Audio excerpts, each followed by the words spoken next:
Bismillahirrahmanirrahim. Assalamualaikum warahmatullahi wabarakatuh. Alhamdulillahi ala ihsani wa syukru lahu ala taufiqihi wa amtinani wa asyhadu an la ilaha illallah wahdahu la syarika lahu ta'ziman li sya'ni wa asyhadu anna Muhammadan abduhu wa rasuluhu da'ila ridwani. Allahumma salli alaihi wa ala alihi wa ashabihi wa ikhwani. Bapak dan Ibu yang rahmatillah subhanahu wa ta'ala, kita memperdalam lagi tentang iman kepada takdir. Ya, masih ingat bahwasanya iman kepada takdir ada 4 tahapan. Ya, yang pertama adalah beriman bahwasanya Allah telah mengilmui segalanya. Ya, yang kedua apa Ibu? Yang kedua, setelah Allah ilmui, Allah catat di mana? Lauhil Mahfuz. Kemudian setelah itu yang ketiga, semua yang terjadi pasti kehendak apa? Allah Subhanahu wa taala. Dan yang keempat, bahwasanya semua yang terjadi adalah ciptaan Allah Subhanahu wa taala. Kita ingatkan kembali ya, mekanisme takdir. Ini sangat bermanfaat dalam kehidupan kita. Yang pertama, Allah mengilmui semua yang akan Dia ciptakan. Semua yang akan Allah ciptakan. Yang kedua tadi apa? Yang kedua, Allah mencatat ilmu tersebut. Mencatat ilmu tersebut di Lauhil Mahfuz. Al-Lauh Al-Mahfuz. Yang ketiga, semua yang Allah ciptakan atas kehendak Allah. Semua yang akan Allah ciptakan atas kehendak Allah.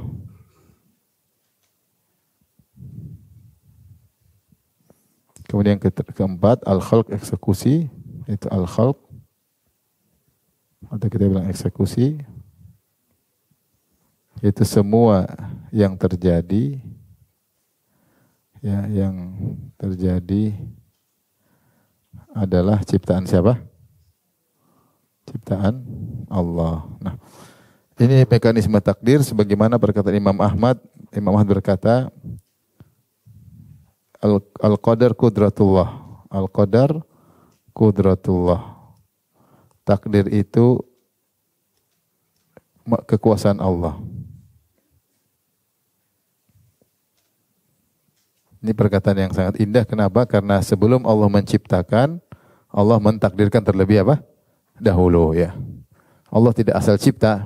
Sebelum Allah cipta, apa yang terjadi dalam semesta, maka Allah ilmui apa yang akan terjadi. Setelah itu Allah catat di Lauhil Mahfuz dengan pena 50.000 tahun sebelum menciptakan langit dan bumi. Kemudian setelah itu Allah menyatakan seluruh yang Allah ciptakan semua sesuai dengan kehendak apa?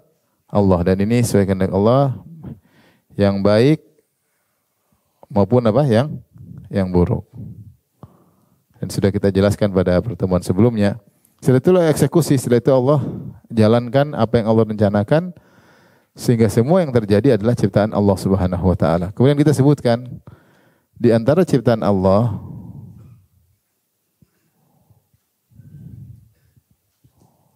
adalah para hamba, adalah para hamba. Kita ini ciptaan Allah bukan? Ibu-ibu, kita ciptaan Allah bukan? Kita semua ciptaan Allah Subhanahu wa taala. Dan termasuk ciptaan Allah adalah perbuatan kita. Perbuatan kita juga ciptaan Allah. Semua di luar Allah adalah ciptaan Allah Subhanahu wa taala. Allah menciptakan kita dengan seluruh kegiatan kita, perbuatan kita, semua ciptaan Allah Subhanahu wa taala. Tapi di sini ada poin yang krusial terkait ini, perbuatan para hamba, perbuatan para hamba. Ini sudah Ibu, saya ingatkan kembali pada pertemuan sebelumnya. Masih ingat ini ya? Masih ingat Ibu? Atau enggak murojaah? Masih ingat ya? Sekarang kita ada namanya af'alul ibad.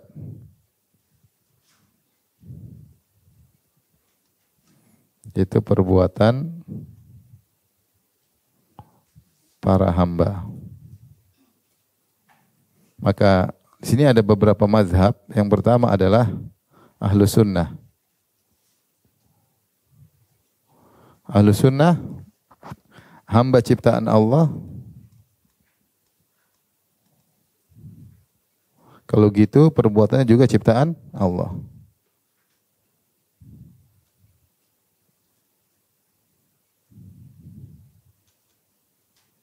Ciptaan Allah Subhanahu wa taala. Tetapi hamba punya kudrah. Hamba punya pilihan dan kudrah. Ya, yang punya apa? Punya kudrah ya. Tapi sebagaimana kita jelas kalau orang kita mau makan kita bisa milih, kalau kita mau mukul kita bisa mukul ya. Ini menunjukkan bahwasanya kita punya pilihan, kita punya kudrah, tetapi semua itu di bawah kekuasaan Allah. Allah berfirman, "Wa ma tasyauna illa yasha Allah, wa ma tasyauna illa ayyasha Allahu Rabbul Alamin." Kata Allah, tidaklah kalian berkehendak kecuali di bawah kehendak Allah. Tidaklah kalian berkehendak kecuali di bawah kehendak Allah. Berarti kita punya kehendak atau tidak, Ibu? Punya. Cuma semua kehendak kita pasti di bawah kehendak Allah. Cuma kita nggak tahu kehendak Allah seperti apa, karena takdir adalah suatu yang rahasia. Tapi kita harus ingat bahwa semua yang kita lakukan adalah ciptaan Allah Subhanahu wa taala. Ini bahasanya panjang lebar, tapi inilah intisari daripada akidah Ahlussunnah wal Jamaah. Semua sudah ditakdirkan, semua yang terjadi ciptaan Allah, dan termasuk ciptaan Allah adalah segala perbuatan manusia juga diciptakan Allah. Namun meskipun semua telah ditakdirkan oleh Allah, diciptakan Allah, kita punya kehendak. Namun kehendak kita di bawah kehendak Allah, kita punya kudrah, kita punya kuasa mau begini mau begitu. Namun semua di bawah kehendak Allah Subhanahu wa taala. Di antara bukti bahwasanya perbuatan kita juga ciptaan Allah, buktinya ada perbuatan kita yang tidak kita bisa kontrol ya. Ada perbuatan kita yang tidak bisa kita kontrol.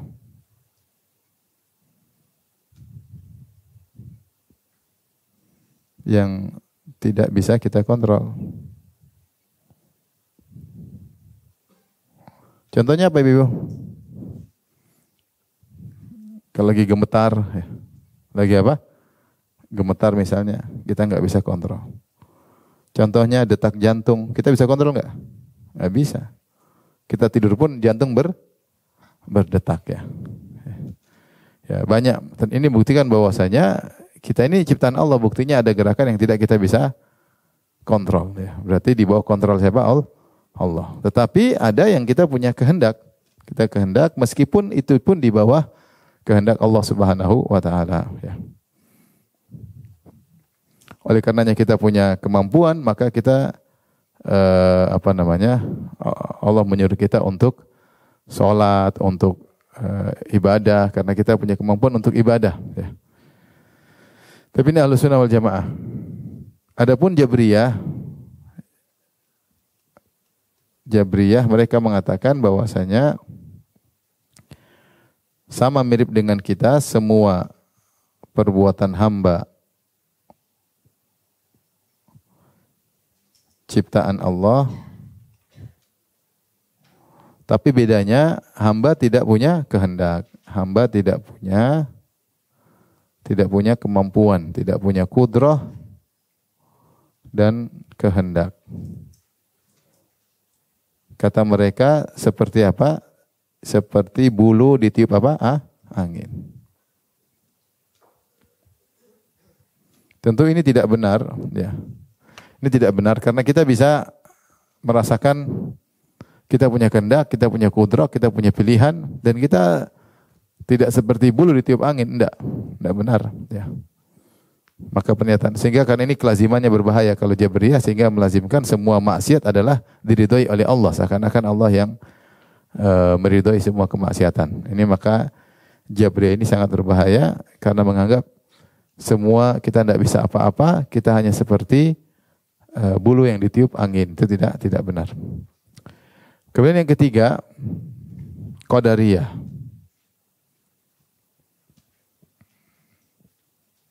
Qadariyah sudah kita sebutkan, ada Qadariyah yang ekstrim, ada Qadariyah yang tidak ekstrim. Yang tidak ekstrim, kalau yang ekstrim menolak ilmu Allah.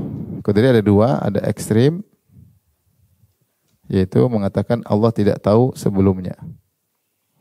Tidak tahu apa yang akan terjadi. Ini kafir. Yang kedua, Qadariyah tidak ekstrim. Mereka mengatakan perbuatan hamba bukan ciptaan Allah. Hamba bukan ciptaan Allah.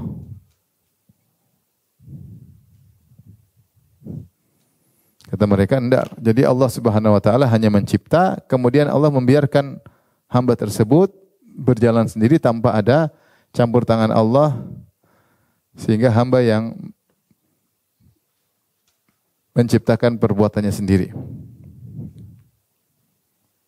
Hamba yang menciptakan perbuatannya sendiri. Allah hanya mengetahui. Allah hanya mengetahui. Tahu saja.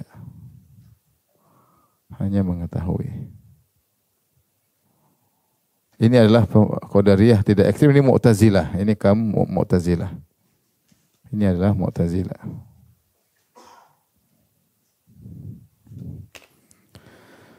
Baik. Dan ini adalah kesalahan ya. Karena seakan-akan ada pencipta selain Allah. Bayangkan yang terjadi. Kita yakin secara sederhana. Di alam semesta ini semua yang terjadi ciptaan siapa? Ciptaan Allah. Adakah sesuatu yang cipta selain Allah? Adakah pencipta selain Allah? Enggak ada. Makhluk ciptaan Allah, perbuatan ini ciptaan Allah. Kalau makhluk bikin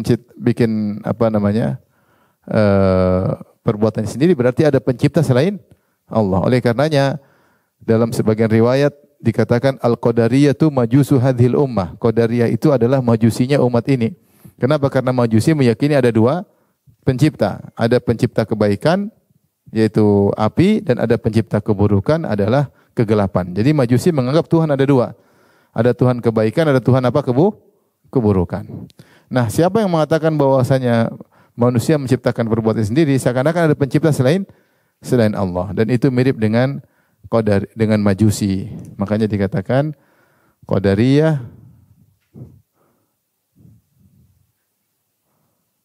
Al-Qadariyah majusu hadhil ummah. Qadariyah itu majusi umat ini. Coba Ibu, kenapa disebut majusi? Masih ingat nggak tadi? Logikanya, kalau kita Ahlussunnah wal Jamaah, semua yang terjadi di alam semesta ciptaan siapa? Manusia, dan segala yang terjadi perbuatan juga ciptaan Allah Subhanahu wa taala. Ya, meskipun manusia punya kehendak, punya kemampuan, tapi semuanya juga diciptakan oleh Allah Subhanahu wa taala.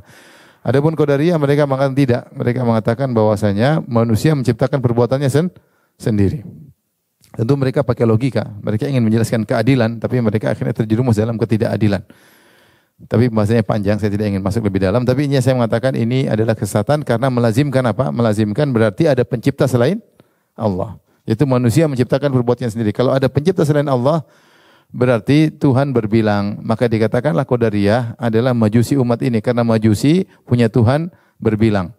Tuhan pencipta kebaikan, Tuhan api, dan Tuhan pencipta keburukan, Tuhan kegelapan. Orang yang mengatakan manusia menciptakan perbuatannya sendiri, dia seperti majusi. Berarti pencipta bukan cuma Tuhan saja. Tuhan hanya tugasnya menciptakan manusia, manusia menciptakan perbuatannya sendiri. Maka dikatakan majusi umat ini. Tapi ini kelihatannya sepele. Tapi subhanallah, Ibn Taimiyah rahimahullah ta'ala menjelaskan bahwasanya pentingnya kita beriman dengan Ahlussunnah wal Jamaah, ya, agar hidup ini menjadi tentram, ya. Hidup ini menjadi tentram. Kalau kita tahu semuanya sudah ditakdirkan oleh Allah, yang mengeksekusi adalah Allah Subhanahu wa taala, maka hidup ini akan menjadi tentram, ya. Ini sudah Ibu? Sudah ya? beriman dengan takdir bahwa semua yang terjadi atas kehendak Allah dan ciptaan Allah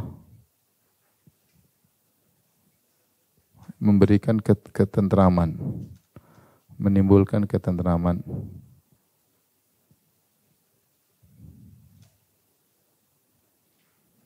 Dalam kehidupan. Baik. Contoh pertama, orang yang beriman dengan takdir, ya, dia akan qanaah, ridha dan qanaah dengan keputusan Allah. Karena dia tahu ini adalah keputusan zat yang maha bijak. Dia tahu yang terjadi adalah keputusan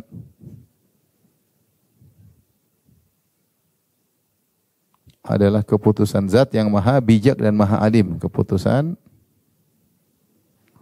Al-Hakimul Alim,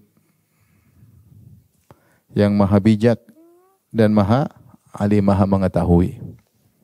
Ya, maha bijak, maha alim, maha mengetahui.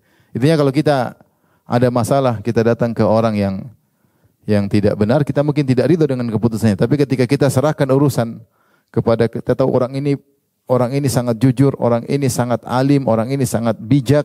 Kemudian orang ini kasih keputusan, kita akan ridho. Kenapa? Orang ini tahu betul tentang siapa saya, orang ini tahu betul tentang permasalahan saya, orang ini pasti bijak, kita ridho. Ini kita bicara tentang manusia. Ya, bagaimana lagi dengan Allah Subhanahu wa taala? Kenapa Allah lebih tahu yang terbaik bagi kita daripada diri kita sendiri, ya. Jadi Allah Al-Alim, dia tahu siapa kita.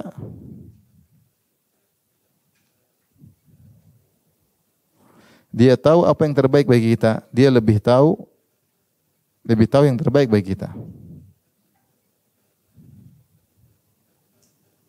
daripada kita sendiri, karena dia adalah Al-Alim. Makanya saya sering sampaikan ketika Nabi Yakub alaihissalam, ya, hilang, Nabi Yusuf hilang, kemudian Binyamin ditahan, maka dia mengatakan, asallahu ayyatiyani bihim jami'an innahu huwal alimul hakim.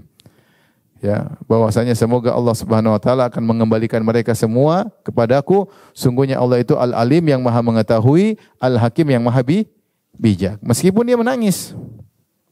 Meskipun ketika dia mengucapkan demikian, dia menangis. Karena dia tidak tahu hikmahnya apa. Saya sering sampaikan bahwasanya takdir itu ujian, karena kalau dibuka rahasia takdir, hikmahnya begini, maka tidak ada nilai ujian.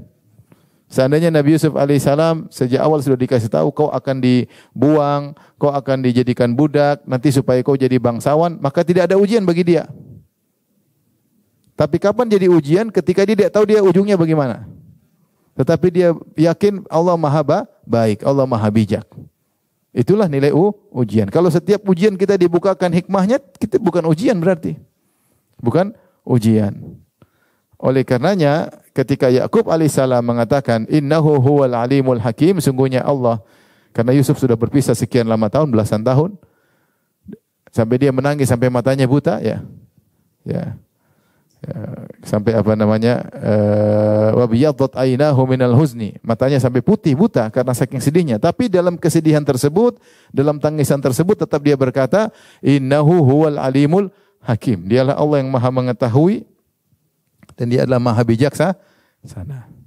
Situlah seorang pasrah dengan ujian, dia tahu bahwasanya ini yang terbaik. Maka seorang akan ridho. Situlah orang akan mudah berkata raditu billahi rabba. Ya, raditu billahi rabba. Kata Ibnu Al-Qayyim, di antaranya ridho dengan keputusan Allah, ridho dengan rububiyah Allah, yaitu ridho dengan keputusan Allah, rububiyah Allah. Di antaranya tentang keputusan Allah. Makanya Nabi SAW mengatakan, "Dzaqa ta'mal iman man radiya billahi rabbah." Akan merasakan manisnya iman siapa yang ridho dengan keputusan Allah. Ridho itu Allah sebagai Tuhannya. ridha Allah sebagai sembahannya, ridha Allah yang menentukan hukum syariat baginya, ridha kepada Allah atas segala takdirnya. Ini baru merasakan manisnya iman. Kalau dia tidak begitu, dia tidak akan merasakan manisnya iman. Karena dia tahu semua yang terjadi ini ciptaan Allah. Ya, Yakub tahu Yusuf hilang, ya Allah yang ciptakan, Allah yang menentukan, Allah yang menghendaki. Maka seorang yang beriman dengan takdir, dia akan hidup tenteram. Dia akan hidup tenteram. Karena dia tahu semua yang Allah putuskan adalah yang terbaik. Kemudian yang kedua, orang yang beriman dengan takdir, ya, dia tidak akan hasad. Kenapa tidak akan hasad, ibu-ibu? Kan dia tahu semua Allah yang bikin. Karena semua rezeki yang bagi siapa? Yang bagi adalah Allah. Allah mengatakan, nahnu qasamna bainahum ma'isyatahum fil hayatid dunya, dalam surat Zukhruf. Wa rafa'na ba'dahum fawqa ba'dhin darajat. Zukhruf ayat 32, Quran surat 43 ayat 32. Saya baca, ahum yaqsimuna rahmata rabbik, apakah mereka yang bagi-bagi rahmat Tuhanmu? Apakah mereka yang bagi rizki Tuhanmu? Apakah mereka yang bagi karunia Tuhanmu? Yang atur Allah. Nahnu qasamna bainahum ma'isyatan fil hayatid dunya. Kami yang bagi-bagi. Kami yang bagi-bagi. Satu kaya, satu jadi pejabat, satu jadi miskin, satu jadi sehat, satu sakit. Allah yang bagi-bagi. Wa rafa'na ba'dahum fawqa ba'dhin darajat. Dan kami mengangkat sebagian lebih tinggi daripada sebagian yang lain, liyattakhidha ba'dhum ba'dhan sukhriya, agar sebagian bisa menggunakan sebagian yang lainnya. Jadi Allah sudah atur semua. Nah, kalau orang tahu yang bagi adalah Allah, dia akan tidak hasad. Ngapain saya hasad? Memang Allah kasih dia kaya, itu Allah lebih tahu bagaimana ujiannya, bagaimana hisabnya. Allah kasih saya seperti ini, ya Allah yang lebih tahu. Nggak boleh protes sama Allah gimana. Ngapain saya hasad? Yang bagi adalah Allah Subhanahu wa Ta'ala. Seandainya yang bagi bukan Allah, mungkin kita hasad. Yang bagi presiden kita hasad. Kenapa dia lebih banyak daripada saya? Tapi ketika yang bagi Allah, kita tahu Allah tahu mana yang lebih layak bagi saya. Kita nggak perlu hasad, ya. Sudah Allah yang bagi, ya. Kita mau kaya, kaya nanti repot, hisapnya panjang. Alhamdulillah kalau nggak kaya, hisapnya sedikit. Kenapa dia cantik, saya enggak? Kalau cantik bahaya. Suka pamer-pamer kecantikan, nanti malah jadi artis buka-buka aurat, ya. Banyak laki-laki yang goda. Coba kalau nggak cantik, nggak ada yang goda, aman. Kalau ganteng juga demikian banyak cewek yang goda, akhirnya tergoda, jadi genit. Bukan perempuan yang genit, laki-laki yang genit. Kenapa? Dia ganteng, ya. Coba kalau dia nggak ganteng, mau genit, siapa yang mau genitin? Nggak ada. Jadi ya udahlah.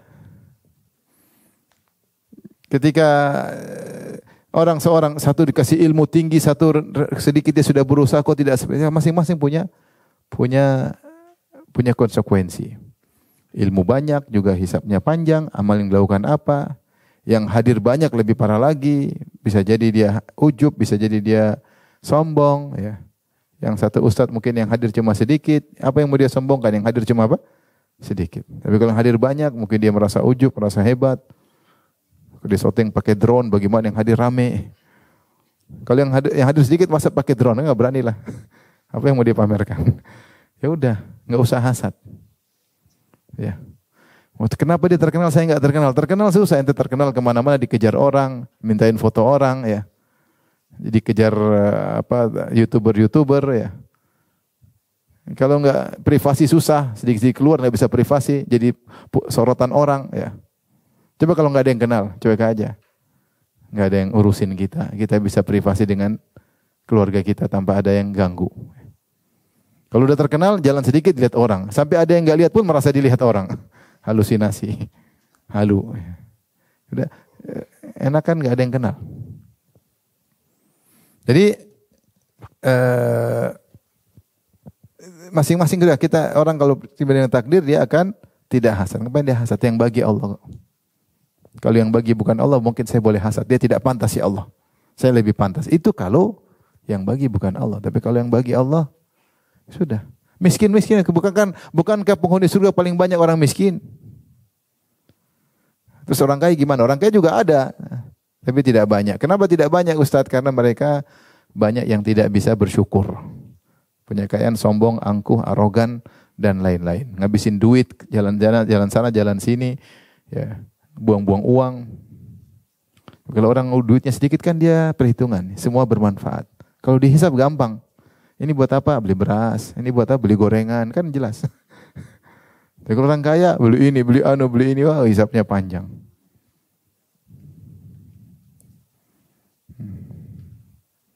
Terus nggak usah jadi orang kaya, jadi orang kaya lah, tapi yang bersyukur. Cuma maksudnya kalau kebetulan kamu pas bagian miskin, jangan jangan hasad sama yang kaya. Kita kan cuma kehidupan di alam ini, alam berikutnya nggak tahu statusnya seperti apa. Bisa jadi pembantu lebih kaya daripada majikannya kalau di alam barzah dan di alam akhirat. Mungkin atau tidak ibu-ibu? Mungkin. Pembantunya tiap hari zikir, majikannya tiap hari lipstick, muter-muter pakai spidol kanan kiri. Pembantunya zikir sama Allah, zikir. Pembantunya baca Quran, si majikan ya, Shopee apalah terus gini. Habis waktu coba. Terus di akhirat gimana? Jelas beda lah. Yang satu kerjanya ngeliat medsos, satunya sosialita, satunya baca Quran, zikir, telepon orang tua, kirim uang buat orang tua. Ya kita semua ingin kaya, tapi kaya yang bersyukur. Tapi kita kan bukan pilihan kita. Kalau kita kebetulan Allah takdirkan miskin ya sudah, jangan hasad sama yang kaya. Masing-masing ada ujiannya. Masing-masing hisabnya berbeda. Tapi di antaranya tidak akan ujub. Kenapa orang ujub ketika dia sukses, ketika berhasil? Sukses dunia maupun akhirat. Kenapa tidak akan ujub? Karena dia tahu perbuatan dia adalah ciptaan Allah. Adalah ciptaan siapa? Ciptaan Allah. Dia ciptaan Allah, perbuatan juga ciptaan Allah Subhanahu wa taala. Maksudnya perkataan Ibnu Taimiyah yang indah. Beliau mengatakan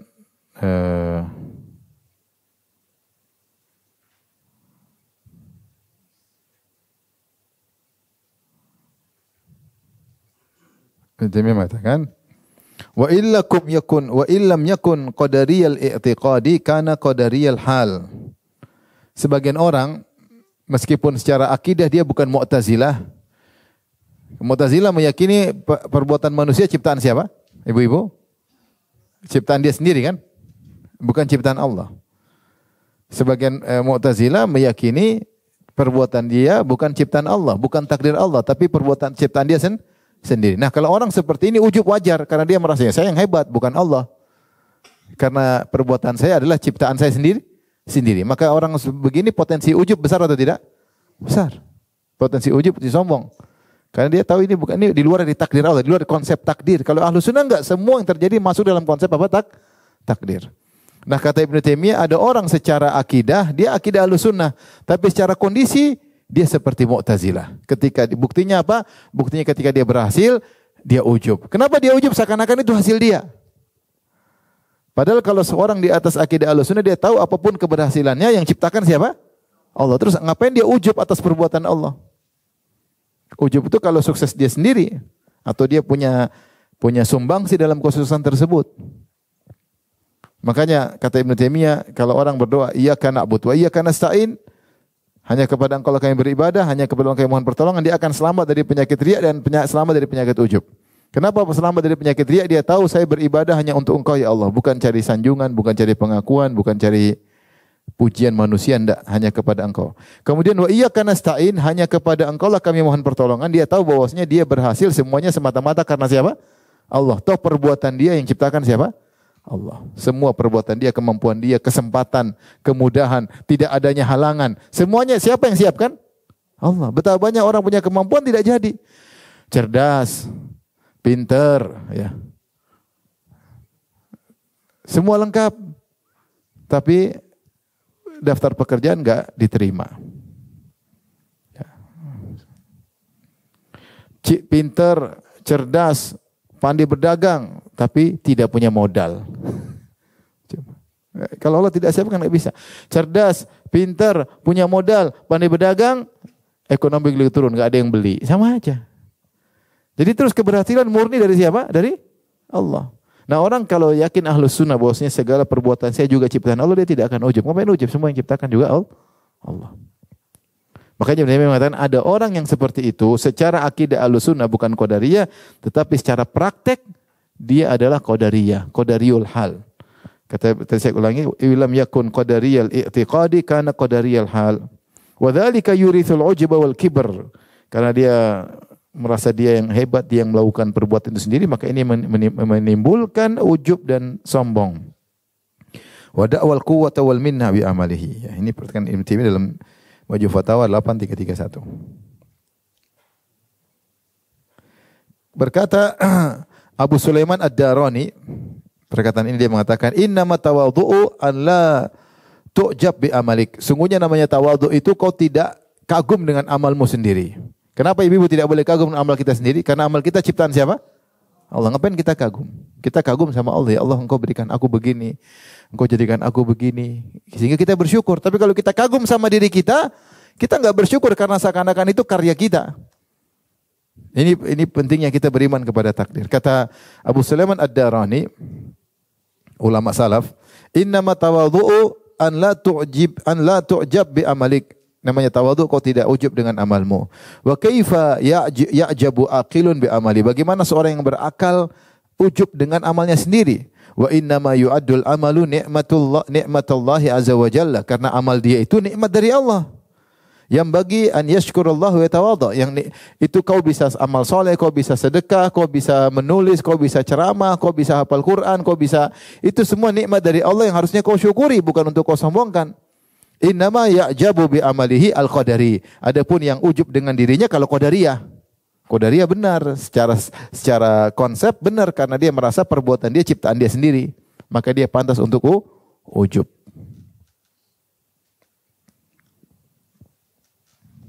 Dia pantas untuk ujub. Oleh karenanya ini peringatan bahwasanya pentingnya kita beriman kepada takdir agar kita hidup dengan tentram dan tenang. Dan kita tidak ujub dan kita juga tidak hasad.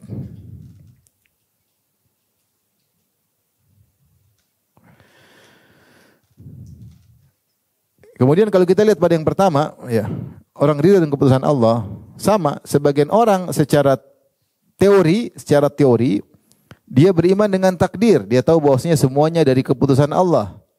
Tetapi secara praktek terkadang dia mengingkari. Oleh karenanya Ibnul Jauzi meriwayatkan dari seorang namanya Shadaqah bin Husain, dia bertemu dengan Shadaqah bin Husain Al-Haddad, seorang yang ahli fikih dan ahli fatwa, ulama. Ya, akan tetapi orang ini dia sering protes terhadap takdir Allah Subhanahu wa taala, ya. Padahal dia ulama, ya. Tetapi ternyata tidak bisa terima takdir. Suatu hari Ibnul Jauzi masuk menemui dia dan dia terkena penyakit gatal-gatal, penyakit kulit yang kemudian timbul benjol-benjol, jarab, yaitu timbul benjol-benjol, kemudian gatal-gatal. Kemudian dia berkata, "Yang bagi ayyakuna hadza ala jamal la alayya ana." Harusnya penyakit ini kena sama onta, kenapa Allah kenakan kepada saya? Ini protes atau bukan? Protes. Ya, kadang orang berilmu secara teori, begitu praktek dia lupa. Ya. Disinilah Ibnu Taimiyah pernah berkata, "Wan nasu taghibu anhum ma'anil Qur'an indal hawadits." Ini perkataan ini dari Ibnu Taimiyah, kata beliau rahimahullah, orang-orang banyak hilang dari dia makna-makna Al-Qur'an ketika terjadi musibah. Dia sudah belajar tentang sabar, dia sudah belajar tentang takdir, dia sudah belajar tentang rizki, tentang ajal, tapi begitu kena musibah dia lupa semua. Dia lupa teori tersebut hanya sekedar teori, tidak meresap ke hati. Justru ketika kita terkena musibah, kita terapkan teori yang selama ini kita pelajari. Dan ini benar contoh tadi, ulama tadi. Dia secara teori dia ngerti, sering baca Quran, tapi ketika terkena musibah dia bilang, kenapa kena saya? Harusnya kan kena onta. Meskipun dia tidak bilang langsung kenapa Allah kenakan saya, tapi ucapan begini sudah menunjukkan dia protes. Dia tidak bilang kenapa Allah tidak kenakan penyakit ini ke unta, kok kenakan. Dia tidak sebut nama Allah, tapi perkataan dia, harusnya ini mengenai unta bukan mengenai saya. Ini protes kepada siapa kalau begitu? Allah Subhanahu wa taala.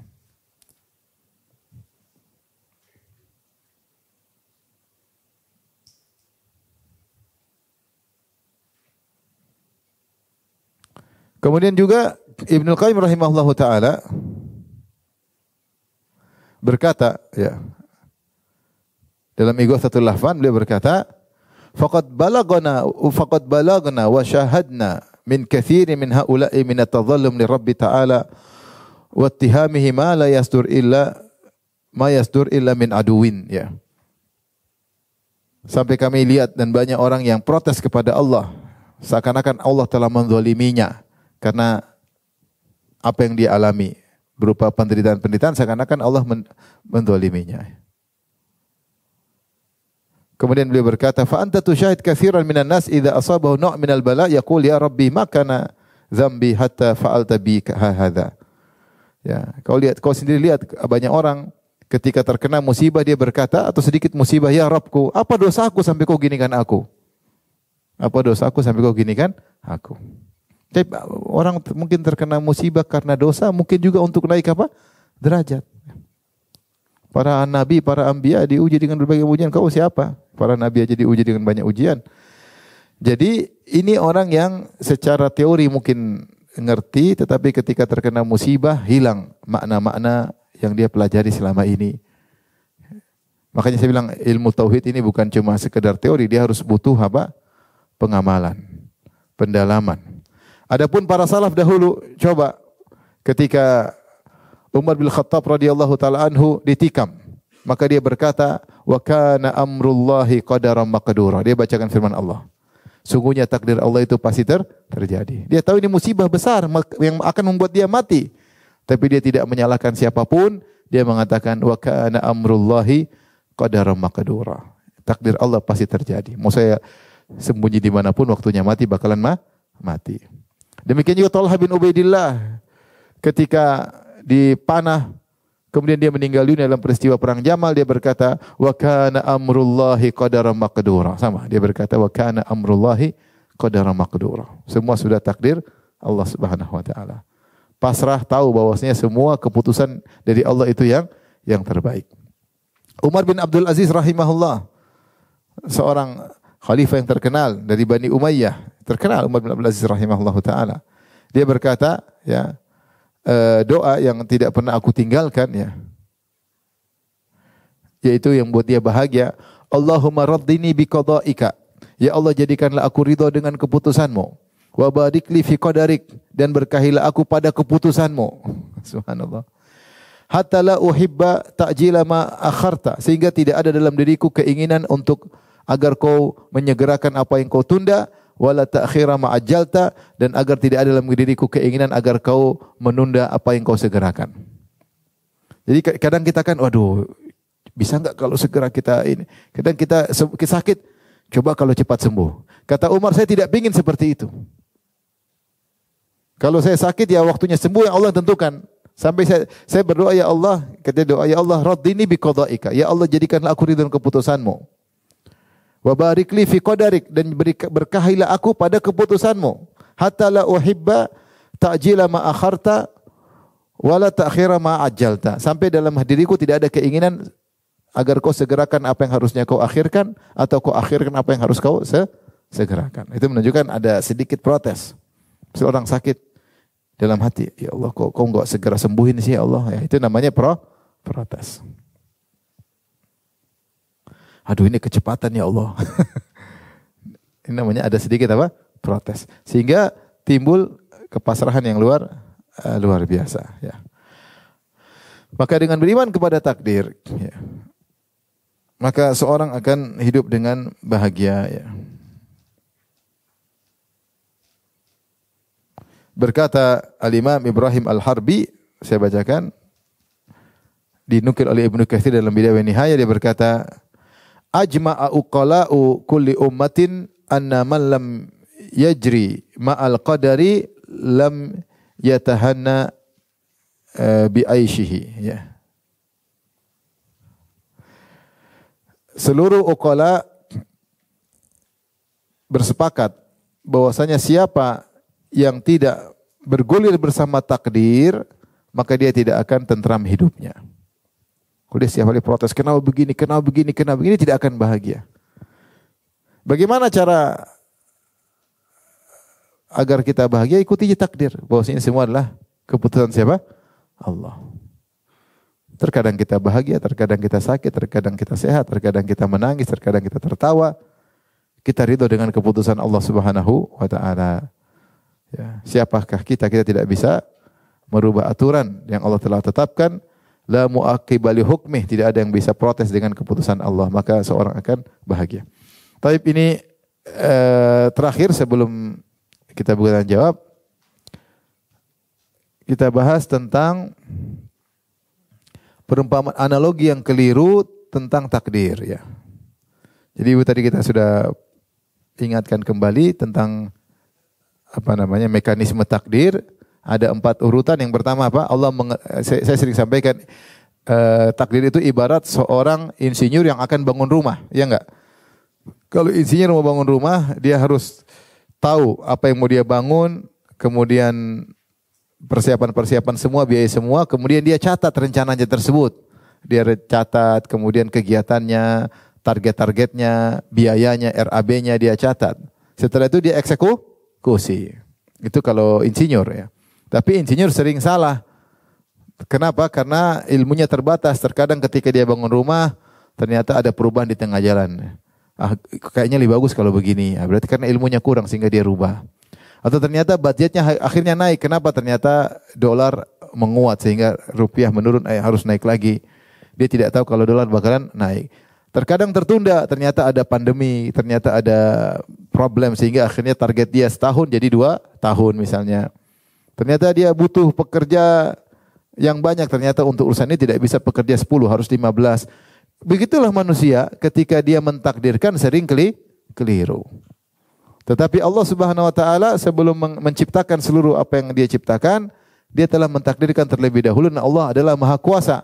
Ilmu Allah luas, kehendaknya tidak ada yang bisa melawannya dan semuanya terserah apa yang hendak dia kerjakan. Oleh karenanya ketika Allah mentakdirkan, Allah tulis di Lauhil Mahfuz, maka tidak akan berubah dan pasti terjadi persis plek seperti apa yang Allah telah catat. Itu namanya konsepsi apa? Mekanisme takdir. Dan di antara poin dalam mekanisme takdir tadi berilmu, kemudian mengilmui, kemudian mencatatnya, kemudian seluruh kehendak Allah, kemudian yang semuanya dieksekusi oleh siapa? Allah. Allah yang menciptakan semuanya. Nah, di antara yang diciptakan oleh Allah adalah hamba dan perbuatannya. Paham tadi Ibu? Perbuatan kita diciptakan siapa? Allah, agar kita tidak sombong, tidak ujub. Dari sini kita tahu secara umum tentang takdir. Tentunya bahasanya panjang lebar. Syubhatnya Jabariyah, syubhatnya Qadariyah, saya tidak ingin bahas. Tetapi di akhir ini saya akan bahas tentang analogi yang keliru tentang takdir ya. Agar semakin kita tidak salah beranalogi ya.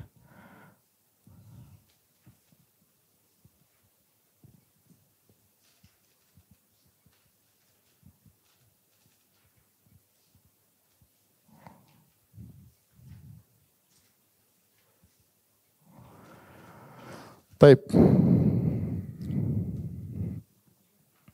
Di antaranya satu perumpamaan guru dengan murid. Guru dan murid. Ini perumpamaan begini perumpamaannya, sederhananya. Kelihatannya logis namun ini bertentangan dengan akidah Ahlussunnah wal Jamaah. Jadi kata mereka, Allah dengan manusia seperti guru dengan murid. Guru punya murid misalnya 50 orang. Kemudian guru kasih ujian kepada murid-murid. Ketika ujian, guru sudah tahu. Guru bilang nanti yang si fulan yang ranking 1, ini yang ranking 2, ini ranking 3. Si fulan nanti bakalan rosib tidak naik kelas. Tapi guru tahu semua. Karena guru tahu kemampuan apa? Murid-muridnya. Setelah ujian ternyata benar sesuai dengan prediksi guru tersebut. Jadi guru hanya sekedar mengetahui. Ini perumpamaan salah atau benar? Salah. Kenapa? Karena kalau guru dan murid, guru tidak ikut tercampur dalam perbuatanmu murid. Beda dengan takdir. Kalau takdir, makhluk Allah ciptakan, perbuatan juga Allah yang ciptakan. Bagaimana ini urusan di luar nalar kita? Karena kalau ciptaan perbuatan kita bukan ciptaan Allah, berarti ada pencipta selain Allah. Disitulah qadariyah disebut dengan majusi umat ini. Sehingga ini adalah perumpamaan yang salah, ini dari qadariyah. Dari qadariyah. Ya. Konsekuensinya berarti makhluk melakukan di luar kehendak Allah Subhanahu wa taala, ya enggak? Baik. Kalau guru hanya sekedar mengetahui, berarti murid-murid kan bebas dia melakukan apa yang dia mau. Dia mau belajar enggak belajar. Guru cuma sekedar mengetahui, dan itu tidak dalam konsep takdir tidak demikian. Allah yang menentukan semuanya. Dia yang mengetahui, dia yang mencatat pengetahuannya, dia yang menghendaki dan dia yang mengeksekusi. Adapun dalam analogi guru dengan murid, banyak kekurangan guru. Kekurangannya apa aja, Ibu? Guru hanya sekedar apa? Guru hanya sekedar mengetahui.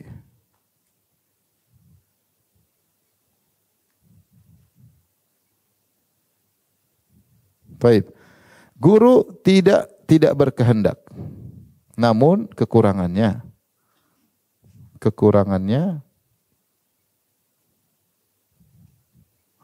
guru tersebut tidak berkehendak. Yang berkehendak murni para murid. Hanya para murid. Ya enggak? Murid yang mau belajar enggak belajar, mau lulus enggak lulus, kan murid yang berkehendak, ya. Benar atau tidak? Nah, padahal kalau dalam konsep takdir, wa ma tasyauna illa yasya'allahu rabbul alamin. Tidaklah kalian berkehendak kecuali di bawah kehendak siapa? Allah. Dalam hal ini guru tidak berkehendak, berarti salah konsepnya.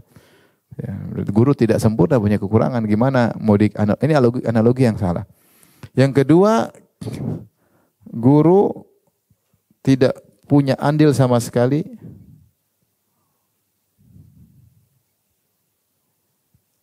dalam kegiatan, dalam perbuatan murid. Beda dengan konsep takdir. Konsep takdir, makhluk Allah ciptakan, perbuatannya pun juga Allah ciptakan. Baik. Guru tidak berkehendak, guru hanya mengetahui, dan guru tidak mengeksekusi. Paham sampai sini, Ibu? Ini analogi yang keliru. Analogi yang kedua, yang keliru, perumpamaan pelatih dan pemain bola.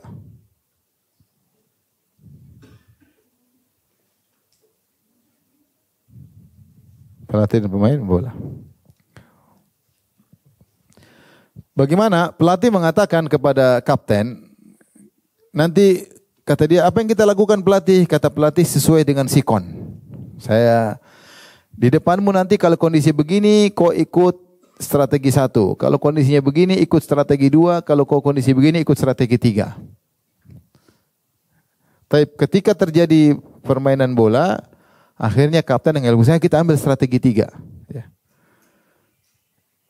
Sehingga ini ingin menjelaskan bahwasanya apa yang dilakukan hamba itu bukan keinginan Allah. Ini salah.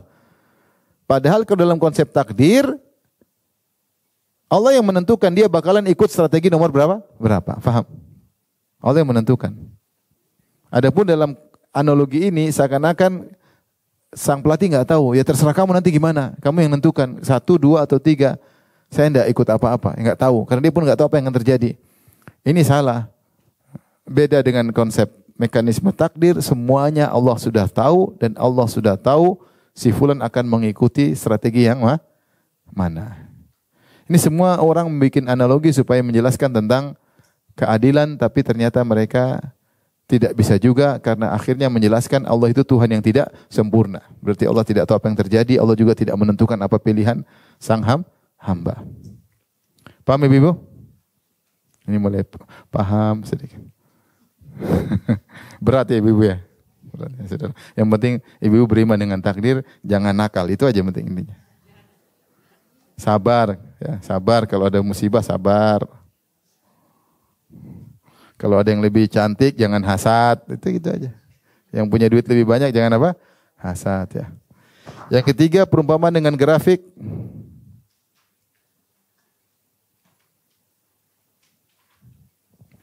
Seperti mereka bikin grafik, kata mereka begini ya. Kata mereka grafik Y sama dengan X kuadrat. Ya. Ini Y hasil, adapun ini adalah X.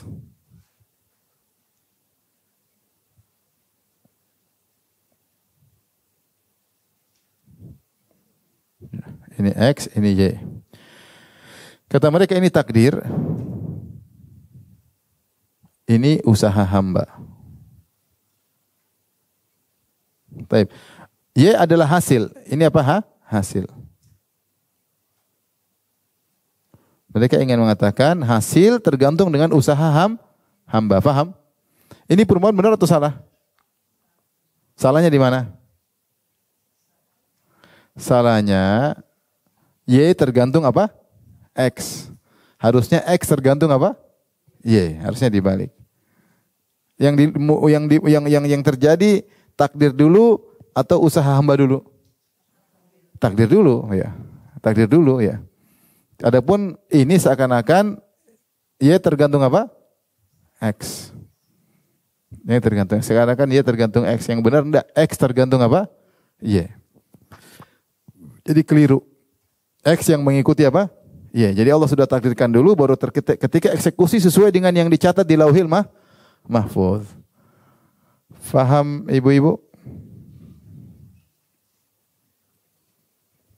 Di antara analogi kata mereka juga yang keempat, ini analoginya, ini semua qadariyah, ini semua apa? Qadariyah. Ada analogi jabariyah, ya. Yang keempat, ini tadi ini semua qadariyah, ini juga qadariyah. Ini juga qadariyah. Analogi keempat kata ini jabariyah. Kata mereka, kita itu seperti takdir itu seperti dalang dan wayang. Perumpamaan dalang dan wayang. Taib. Dalang maksudnya Allah, wayang maksudnya kita. Ini perumpamaan benar atau salah Ibu? Salahnya di mana? Karena wayang tidak punya kehendak sama sekali. Wayang tidak punya kehendak, wayang tidak punya kudrah, tidak punya kuasa, dia seperti buluh yang berterbangan di bawah angin. Itu tidak benar, karena kita tahu kita manusia punya kehendak, kita punya pilihan, punya kuasa. Meskipun semua sesuai dengan takdir Allah Subhanahu wa taala, ya. Baik, ini saja mungkin yang bisa sampaikan Ibu dirahmati Allah Subhanahu wa taala, dan ini pertemuan kita terakhir tentang masalah rukun iman. Alhamdulillah kita sudah selesai rukun iman. Semoga Allah menambah iman kita, ya. Dan dengan tambahnya iman kita semoga kita dinaikkan derajatnya di sisi Allah Subhanahu wa taala. Tapi demikian saja. Wabillahi taufiq. Assalamualaikum warahmatullahi wabarakatuh.